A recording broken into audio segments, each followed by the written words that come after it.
하나님을 정말 사랑하는 사람의 특징이 있습니다. 특징은 순종인 것 같아요. 하나님께서 말씀하시고 하나님의 뜻이라고 생각하는 일, 그 일에 대해서 정말 묵묵히 순종하며 가는 사람들을 볼 때 처음에는 저렇게 가는 게 맞나?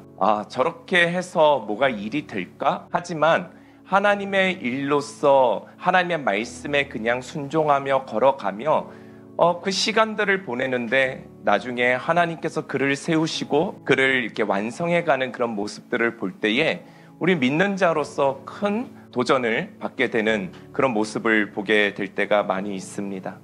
오늘 예레미야를 보면은 그가 얼마나 하나님을 사랑하는 자인지를 우리가 알 수 있습니다. 예레미야는 지금 예루살렘 성이 어떤 상황이냐면요, 함락되기 직전의 상황입니다. 지금 몰락하고 있어요. 그런데 그런 하나님은 예레미야에게 뭐라고 말씀하시냐면은 아나돗에 있는 밭을 사라고 지금 명령을 하시는 거예요. 지금 모두가 망하게 생겼는데 밭을 사라니요. 인간의 생각으로 도무지 이해할 수 없는 일일 것입니다. 그러나 예레미야는 그 오늘의 말씀을 보면은 따지지 않고 하나님의 말씀이 들려오니 그 말씀대로 순종하여 그 길을 나서는 것을 보게 됩니다. 사게 되는 것을 보게 됩니다. 순종에는 때와 시기가 항상 중요합니다. 하나님의 말씀이 들려왔을 때 순종하는 것이지 내가 때를 정하고 내가 어떠한 결과를 정해놓고서 순종할 수 있는 것은 아니다라는 거예요. 여러분, 사랑하면 대상을 신뢰하게 됩니다. 내가 누군가를 신뢰하지 않는다라는 것은 반대로 사랑하지 않는다라는 것일 수도 있습니다. 여러분, 우리는 하나님을 신뢰합니까? 예루살렘 성은 곧 함락돼요. 그런 곳에서 밭을 사놓으라는 그 하나님의 음성이 정말 우리는 신뢰가 될 수 있습니까? 우리가 그런 상황에 놓여져 있다면 먼저 하나님의 말씀에 정말 우리는 순종하며 그 길을 걸어갈 수 있을까요? 우리가 하나님을 따른다라는 것, 그리고 성령 하나님께서 나와 함께 하신다라는 것, 그것을 믿는다라는 것은 하나님에 대한 무한적 신뢰를 이야기한다라는 거예요. 그래서 이해가 아니라 해석이라는 거예요. 우리에게 처해진 일들이 얼마나 이해가 안 되는 일들이 많습니까?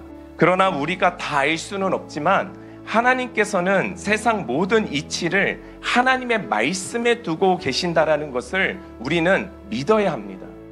기도라는 것은요, 이해시켜 달라고 조르는 통로가 아니에요. 기도는 하나님께 머무는 시간입니다. 이해가 되지 않아도 하나님께 기도하며 머물 때에 하나님은 자신의 말씀으로 우리의 삶을 하나님께서 해석해 주신다라는, 이게 기도라는 거예요. 예레미야는 하나님의 말씀대로 순종했어요. 예수를 만나고 우리가 예수 안에서 거듭나지면은 하나님을 정말 사랑하게 되고 그 하나님을 무한적으로 신뢰하게 될 때에는 아마 그 어떤 문제가 생겨질 때에 문제를 갖고 하나님 앞에 가지 않고 하나님의 크심을 가지고 기도의 자리에 나아가게 될 줄 믿습니다. 하나님 그러신 분이에요. 우리의 문제와 상관없이 하나님은 그냥 전능하신 분이라, 그거를 우리가 빨리 깨달아야 된다라는 것이죠. 여러분, 하나님은 누구십니까? 하나님은 천지를 만드시고 나를 만드신 분이십니다. 그가 나를 부를 때에는 이유가 있는 거예요. 나보다도 나를 더 잘 아시고 나보다도 나를 더 사랑해 주시는 그분의 말씀이라는 거예요. 우리가 하나님을 이해하지 못하는 이유는 그것이 무엇이냐면요, 모든 것이 나의 하나님으로 시작해서 나의 하나님으로 끝나기 때문에 그래요.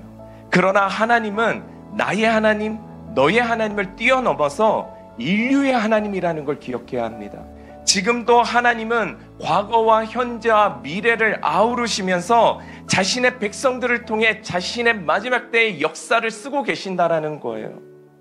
한마디로 전지전능하신 분만이 그 일을 행할 수 있는데 그분이 하나님이시고 그 하나님이 우리를 자녀 삼아 주셨다라는 거예요.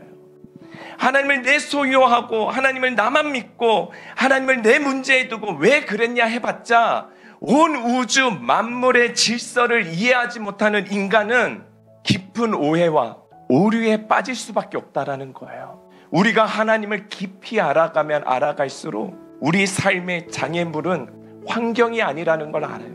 우리의 삶의 장애물은 문제가 아니라는 걸 알아요. 다른 사람도 아니에요. 누굽니까? 나예요, 나. 내가 하나님의 뜻을 이루는데 제일 큰 장애물인 거예요.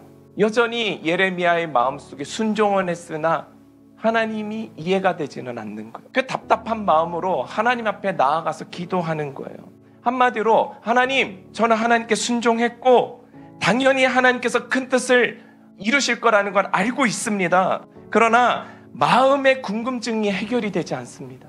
그래서 하나님께 지금 어떤 상황인지를 제가 말씀하며 고해드립니다. 여러분, 저는 이게 기도라고 생각해요.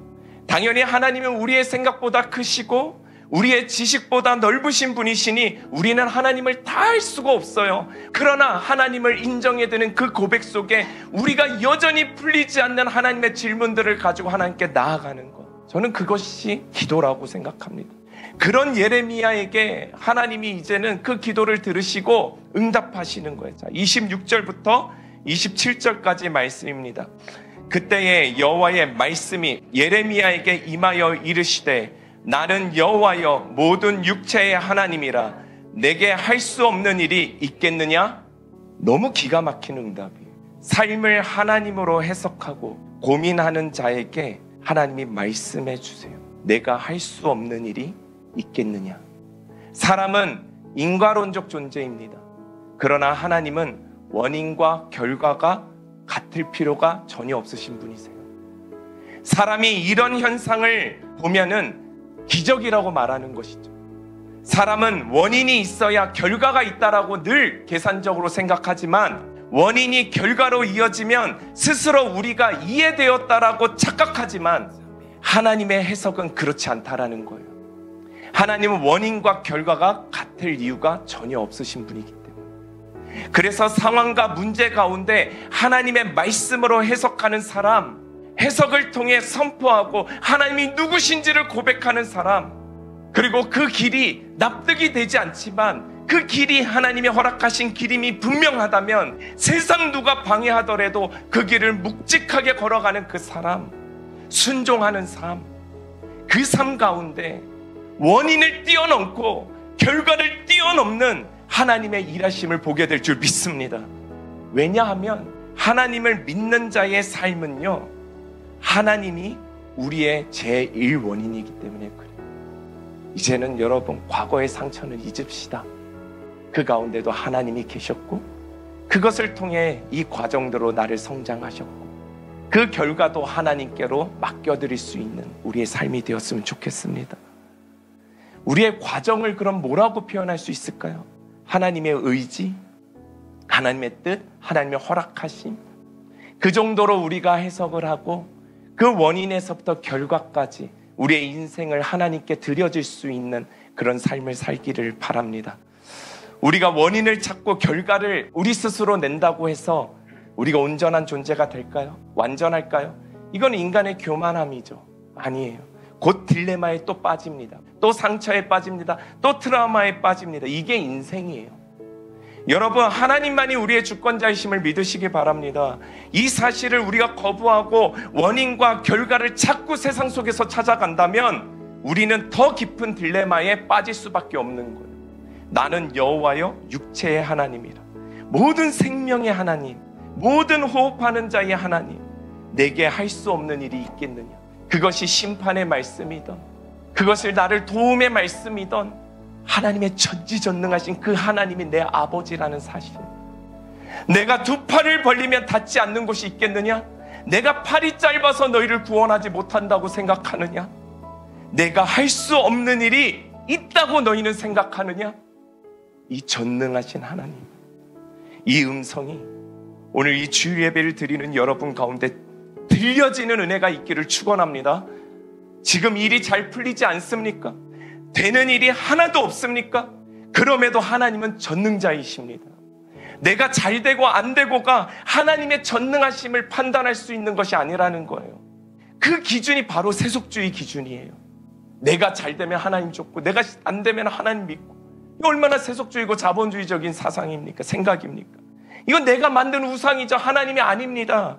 얼마나 인간이 이런 수많은 우상들을 만들고 하나님이라고 착각하며 살아가고 있습니까?